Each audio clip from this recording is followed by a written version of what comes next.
अस्सलाम वालेकुम। SM news के साथ मैं हूं मुक़द्दर रज़ा। SM न्यूज़ स्टूडियो में खुशामदीद। खबरों का सिलसिला बढ़ाते हुए हबशान करते हैं लाहौर से। मुल्क के दूसरे बड़े शहर लाहौर में हज़रत दादा गंज बख्श के 978वीं उर्स की आज से शुरू होने वाली तकरीबात के लिए ट्रैफिक प्लान जारी कर दिया गया है। इसी हवाले से मज़ीद तफसीलात जानते हैं अपने नुमाइंदे मोहम्मद उस्मान से। जी उस्मान, आगाह कीजिएगा इस हवाले से। जी बिल्कुल, मुल्क के दूसरे बड़े शहर लाहौर में हज़रत दाता गंज बख्श की 978वीं उर्स की आज से शुरू होने वाली तकरीब के लिए ट्रैफिक प्लान जारी कर दिया गया। CTO लाहौर मुंतज़र मेहंदी के मुताबिक हज़रत दाता गंज बख्श की उर्स की तकरीब 26 से 28 सितंबर तक 3 रोज़ा जारी रहेगी।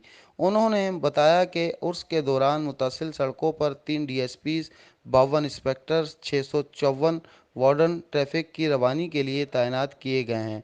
CTO लाहौर मुंतज़र मेहंदी ने मज़ीद बताया कि जोबरजी से आने वालों को सांदा रोड से भेज दिया जाएगा। उन्होंने ये भी बताया कि अंदरूनी शहर सर्कुलर रोड पर आने वाले ट्रैफिक को मुताबिल रस्तों पर डाइवर्ट किया जाएगा। जी बहुत शुक्रिया उस्मान, तफसीलात से आगाह करने के लिए। अब तक के लिए इतना ही। मज़ीद खबरों के लिए देखते रहिए SM न्यूज़।